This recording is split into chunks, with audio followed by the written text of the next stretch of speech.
श्री राधे राम। जय जय श्री राधे श्याम। बोलो स्वामी राम सुखदास जी महाराज की जय जय। जय जय। सबको राम राम, सबको राम। सबको कथा प्रारंभ करते हैं। हरे कृष्णा हरे कृष्णा। हरे राम।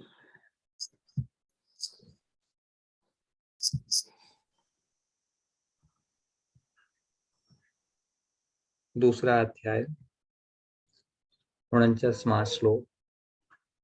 बुद्धि योग समता की अपेक्षा सकाम कर्म दूर से अत्यंत ही निकृष्ट है। अतः हे धनंजय, तू बुद्धि समता का आश्रय ले, क्योंकि फल के हेतु बनने वाले अत्यंत दीन है। बुद्धि योग अर्थात समता की अपेक्षा, बुद्धि योग भी कहा गया है, समता को कर्म योग भी कहा गया है। ये तीनों एक ही मीनिंग है। बुद्धि योग अर्थात समता की अपेक्षा सकाम भाव से कर्म करना अत्यंत ही निकृष्ट है, नीची श्रेणी का है। सकाम भाव मैंने फल की इच्छा से कर्म करना, कि मैं ये कर्म करूंगा तो मुझे इस फल की प्राप्ति होगी। कारण कि कर्म भी उत्पन्न और नष्ट होते हैं तथा कर्मों के फल का भी संयोग और वियोग होता है, कि कर्म भी आरंभ होते हैं और उनका अंत होता है, और कर्मों के फल का भी कभी किसी कर्म का फल अभी मिलता है, कभी किसी कर्म का फल बाद में मिलता है। तो फलों का भी संयोग और वियोग होता है, परंतु योग नित्य है। समता योग जो है, समता वो नित्य है, उसका कभी नाश नहीं होता, उसका कभी वियोग नहीं होता, उसमें कोई विकृति नहीं आती। अतः समता की अपेक्षा सकाम कर्म अत्यंत ही निकृष्ट हैं, नीची श्रेणी के हैं। संपूर्ण कर्मों में समता ही श्रेष्ठ है। सभी कर्मों में समान भाव रखना, समता रखना, सुख दुख लाभ हानि में समान भाव से रहना, समता ही श्रेष्ठ है। समता के बिना तो मात्र जीव कर्म करते ही रहते हैं तथा उन कर्मों के परिणाम में जन्मते मरते और दुख भोगते रहते हैं। कि हम लोग सारा जीवन समता के बिना ही हर्ष शोक में, राग द्वेष में, लाभ हानि में व्यतीत करते रहते हैं, और उन कर्मों के फल के रूप में हमें जन्म मृत्यु ये कर्म चलता रहता है और दुख भोगते रहते हैं। कि जन्म मृत्यु का जो कर्म है वो चलता रहता है। कारण कि समता के बिना कर्मों में उद्धार करने की ताकत नहीं। जब तक समता नहीं आएगी, समान भाव से हम दूसरे के हित के लिए कर्म नहीं करेंगे, तब तक उद्धार नहीं होगा, उनमें उद्धार की ताकत नहीं है। अगर कर्मों में समता नहीं होगी, समता ही कर्मों में समता ही कुशलता है, और अगर कर्मों में समता नहीं होगी तो शरीर में अहंता ममता हो जाएगी, और शरीर में अहंता ममता होना ही पशु बुद्धि है। कि यदि हमारी समता नहीं रहेगी तो हम अपने शरीर में अहंता कर लेंगे, ममता कर लेंगे, मैं मेरेपन का भाव कर लेंगे। और ये जो शरीर में अहंता है, ममता है, ये भगवान कह रहे हैं कि ये पशु बुद्धि है, कि पशुओं में भी अपने शरीर में ममता होती है, तो मनुष्य और पशु में फर्क क्या रह जाएगा। जैसे प्रकाश और अंधकार कभी समकस नहीं हो सकते, कभी एक दूसरे के सामने नहीं हो सकते। जहां प्रकाश रहेगा वहां अंधकार का अस्तित्व समाप्त हो जाएगा। ऐसे ही बुद्धि योग और सकाम कर्म भी कभी एक दूसरे के सामने नहीं हो सकते। जहां समान भाव रहेगा, समता योग रहेगा, वहां सकाम कर्म नहीं रह सकते। इन दोनों में दिन रात की तरह महान अंतर है, सकाम कर्म में तथा समता में। सकाम कर्म जिन कर्मों को हम फल की इच्छा से करते हैं, और समता योग जिनमें किसी का अनुयोग हो गया।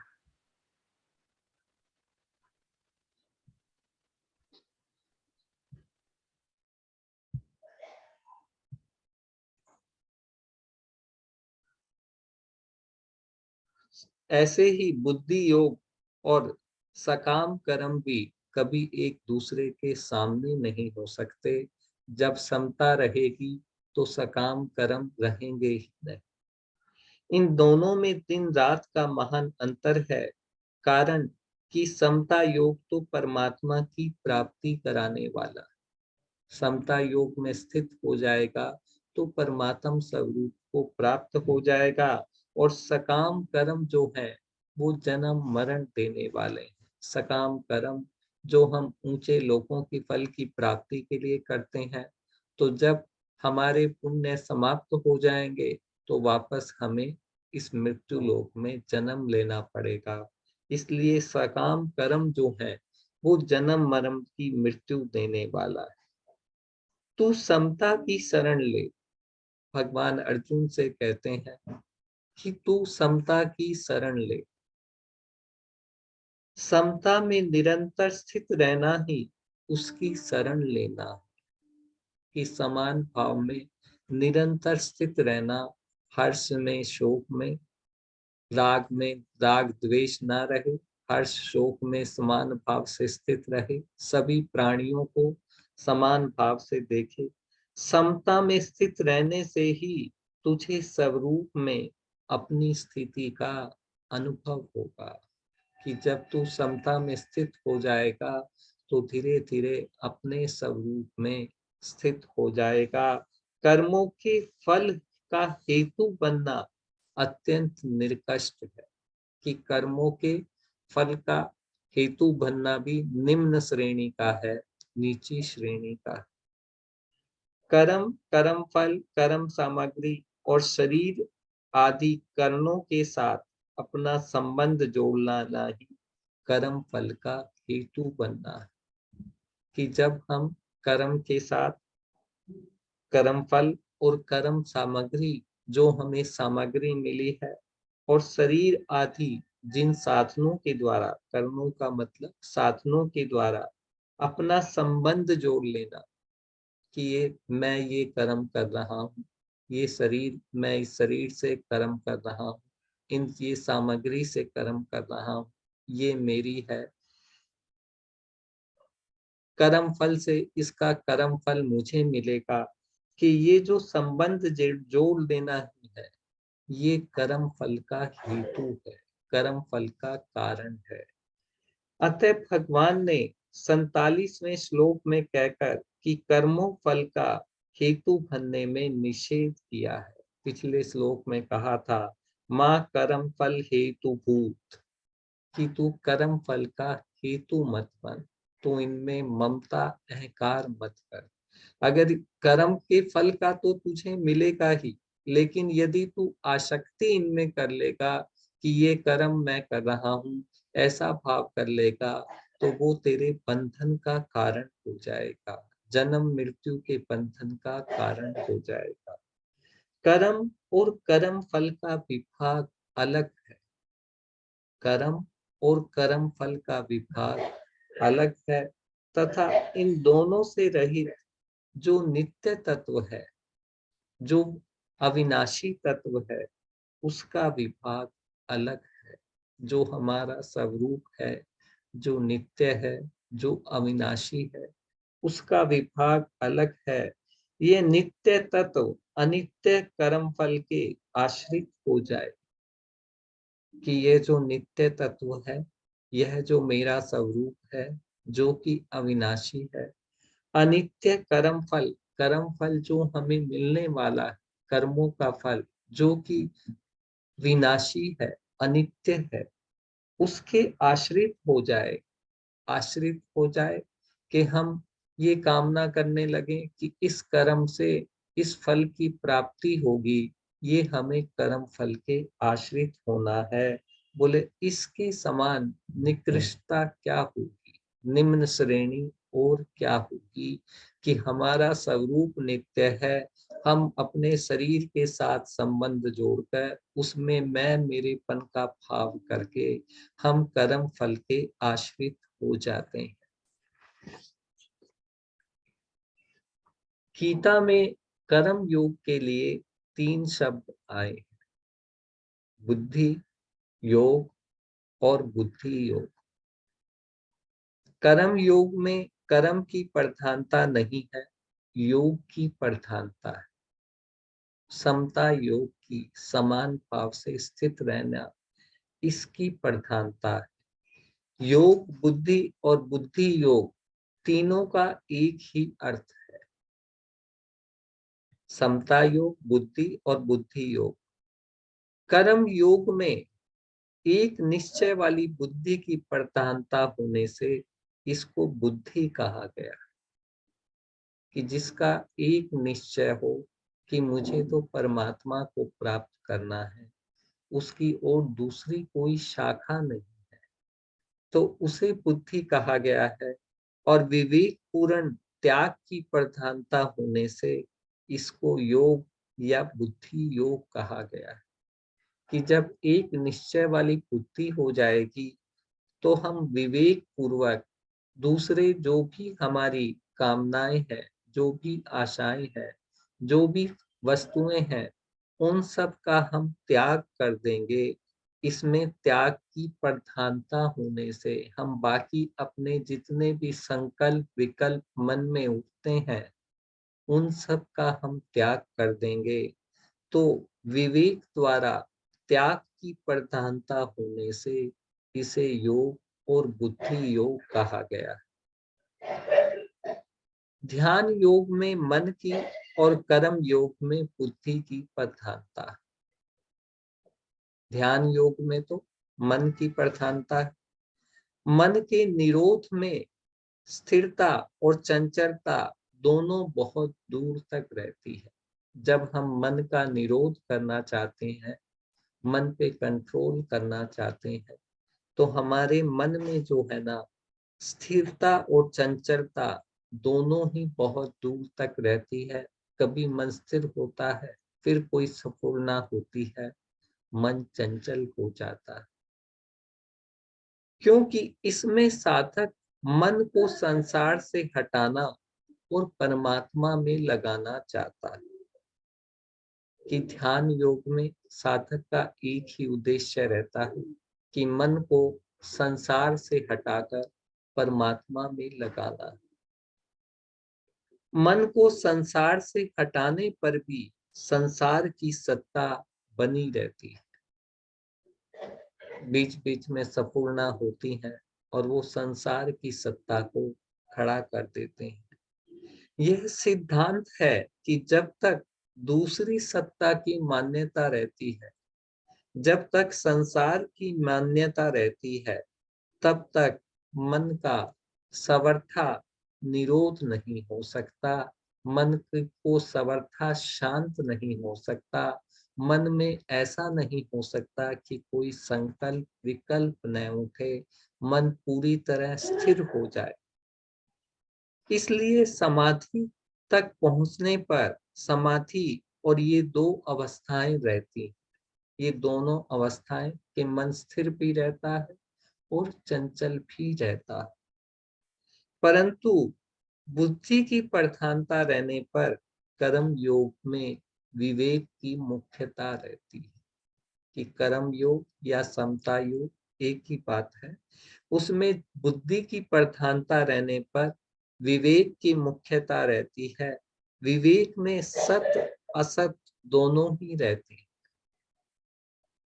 विवेक में सत्य भी रहता है और असत भी रहता है। विवेक में हमें सही गलत का भान रहता है, ज्ञान रहता है।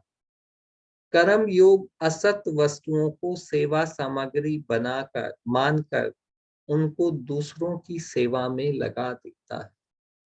बोले जो कर्म योगी होता है, जो समता योगी होता है, वो असत वस्तुओं को, वस्तुएं तो सारी विनाशी है, इसलिए उन्हें असत कहा गया।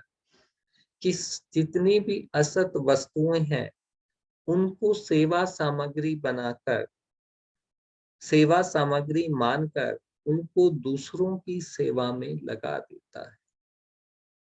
दूसरों की भौतिक पदार्थों से जो भी उसे पदार्थ मिले हैं, जो भी उसे संसार में आने पर जो भी सामग्री मिली है, वो कर्मों के द्वारा उसको दूसरों की सेवा में लगा देता है, जिससे असत का त्याग शीघ्र और सुगमता पूर्वक हो जाता है। कि जिससे विनाशी तत्व जो है उसका त्याग समता पूर्वक शीघ्र हो जाता है, सुगमता पूर्वक हो जाता है। जब हमें दूसरे की सेवा का भाव रहेगा तो धीरे धीरे कर्मों की प्रधानता भी कम हो जाएगी, कर्मों का वेग शांत हो जाएगा। ये हम अगले अध्याय में पढ़ेंगे। मन का निरोध करना, मन का स्थिर करना निरंतर नहीं होता, बल्कि समय समय पर और एकांत में ही होता है। कि मन स्थिर जब हम ध्यान लगाकर कमरे में बैठते हैं, एकांत में बैठते हैं, तभी स्थिर होता है।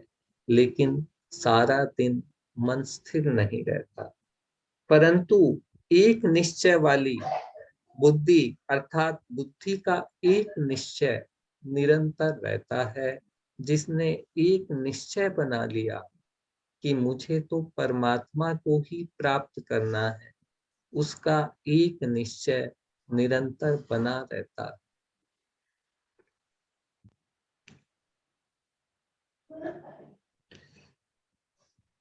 अब जिस बुद्धि के आश्रय की बात कही गई है, उस बुद्धि के आश्रय का फल बतलाते हैं।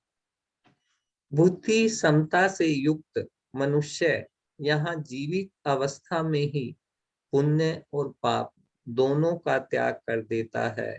अतः तू समता योग में लग जा, क्योंकि कर्मों में योग ही कुशलता है। समता युक्त मनुष्य जीवित अवस्था में ही पुण्य पाप का त्याग कर देता है।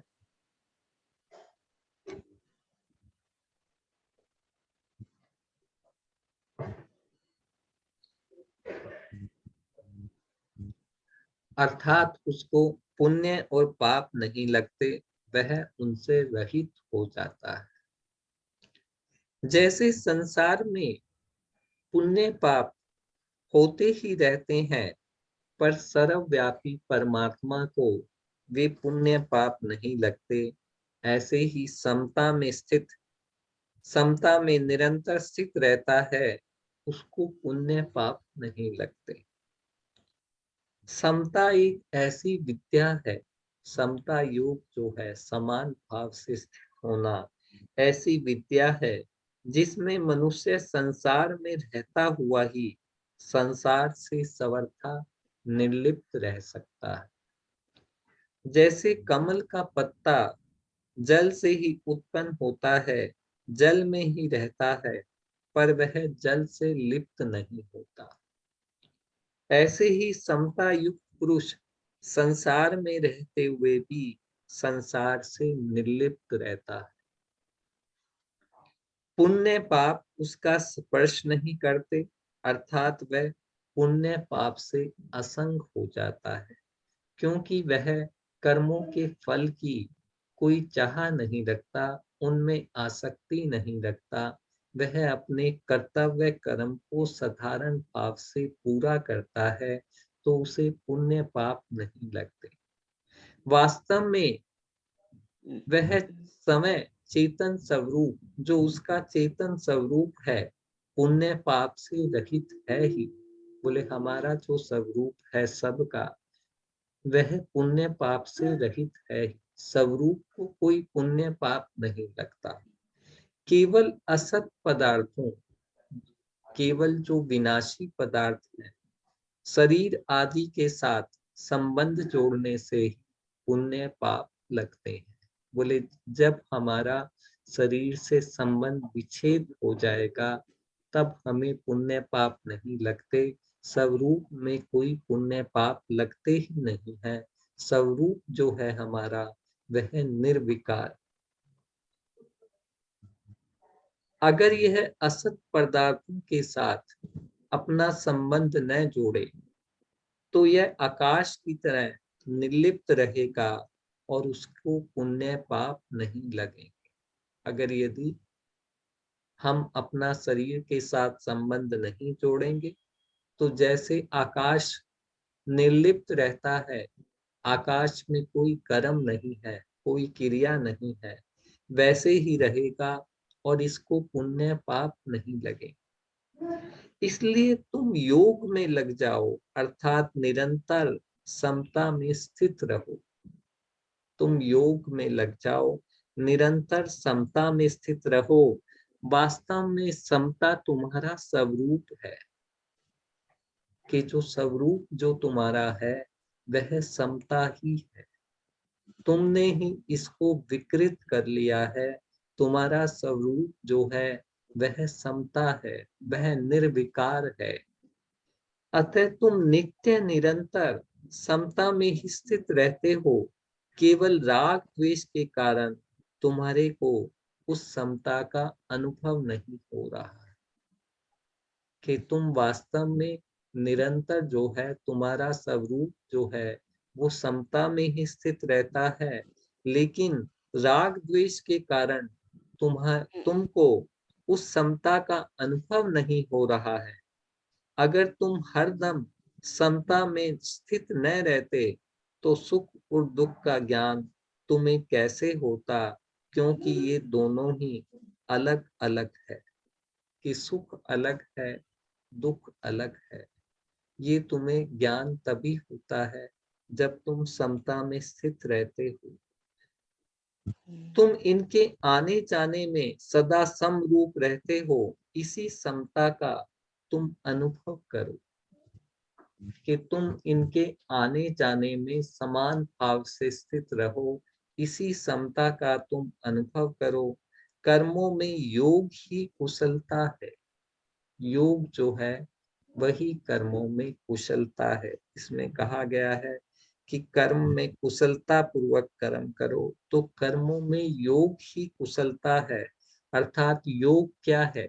सिद्धि असिद्धि में, उन कर्मों के फल प्राप्ति अप्राप्ति में सम रहना ही कर्मों में कुशलता है। कि हमें कोई वस्तु मिले या ना मिले, कोई फल प्राप्त हो या ना हो, अनुकूल परिस्थिति आए या प्रतिकूल परिस्थिति आए, उन दोनों में समभाव से स्थित रहना ही कर्मों में कुशलता है। उत्पत्ति विनाशशील कर्मों में योग की सिवाय दूसरी कोई महत्व की चीज नहीं है। कि कर्म तो उत्पन्न होते हैं और उनका नाश हो जाता है, विनाशशील। उनमें जो योग की सिवाय ये जो योग है, कि उन दो कर्मों में चाहे वो कर्म हमारे अनुकूल हो या प्रतिकूल हो, उनका फल हमें सुख हो या दुख हो, उनमें समान भाव से स्थित रहना, उसके सिवाय दूसरी कोई महत्व की चीज नहीं है। शास्त्र में आया है कि कर्मणे बंधे जंतु, अर्थात कर्मों से मनुष्य बंध जाता है। ज्ञान योग जब हम पढ़ते हैं तो ज्ञान योग में सभी शास्त्रों में यही आया है कि कर्मों से मनुष्य बंध जाता है। कर्मों से मनुष्य जन्म मृत्यु को प्राप्त होता है। मनुष्य को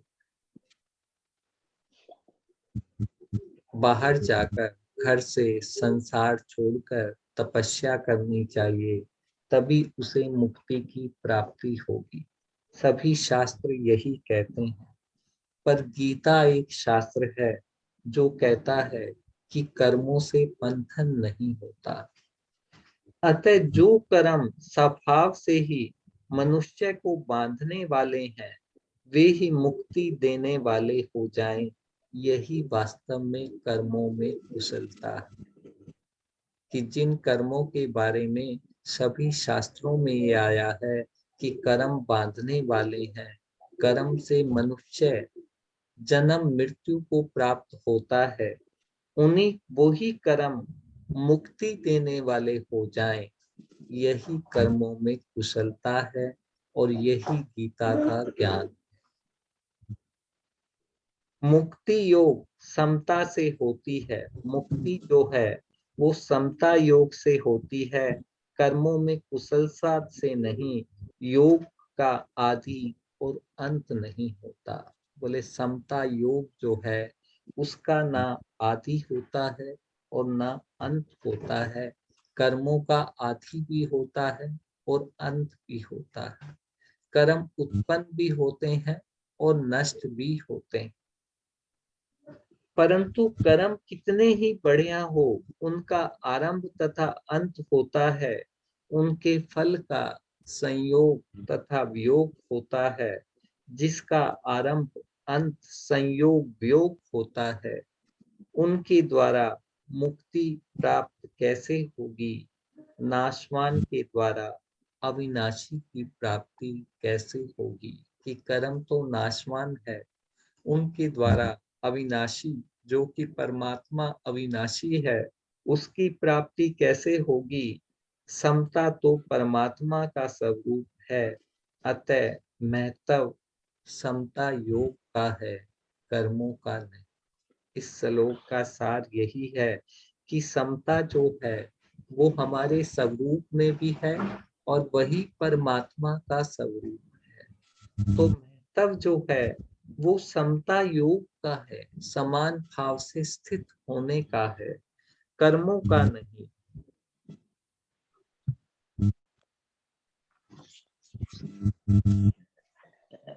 कर्मों में जब हम समान भाव से स्थित हो जाएंगे, हम हर परिस्थिति में, चाहे हर्ष हो, चाहे शोक हो, चाहे अनुकूल हो, चाहे प्रतिकूल परिस्थिति हो, उनमें समान भाव से स्थित होना ही समता योग है।